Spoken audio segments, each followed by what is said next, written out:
Hey guys, this is Toggle Week 2. Luckily for you, we did not go over much of anything. We spent the first hour of class drawing the x-rays. Not to say that that's not important.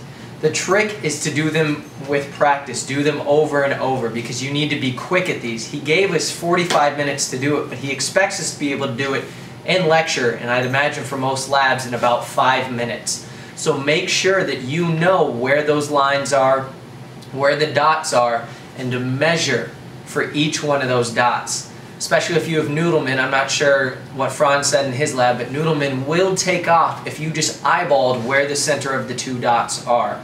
So make sure you always measure. That's going to be important. Just to throw out a couple things that he mentioned in lecture about possible test questions, just things that he made a star write down specifically. The dot in the middle of the basilar process, that's on the vertex view, is the most important dot. So I don't know what his test format's going to be, but that's a good one to remember.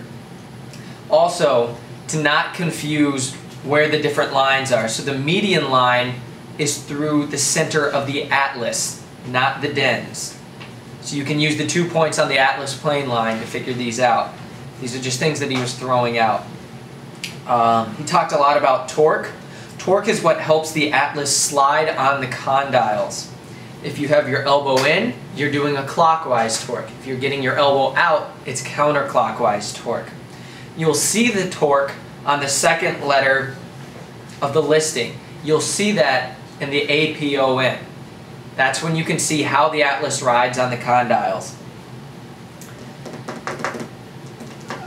That's also where you get the S to I tissue pull. Also, so make sure you guys keep up with the reading, as we just had a quiz last week. We're going to be having another quiz this week. So keep up with that and pick out the important things. Hopefully we'll continue to talk about them in class, but if not, make sure you keep up with that. Also, make sure you make your atlas and axis chart. We already have the atlas one that Frank made for us, but make sure you keep up with the axis chart as well. He said that on our exam, 15 questions alone will come from those two charts. And as he said, don't just memorize them, understand them biomechanically. If you can figure out and see it in your head, you don't need the chart. The chart's just a reference to write things out. And one of the things that he mentioned from the quiz when we talked about the NCM finding different heat readings, you'll find secondary readings, and when you clear those, it'll clear that spot, but it won't clear all the other readings. The atlas is the only adjustment that will clear all of the NCM readings on the entire body.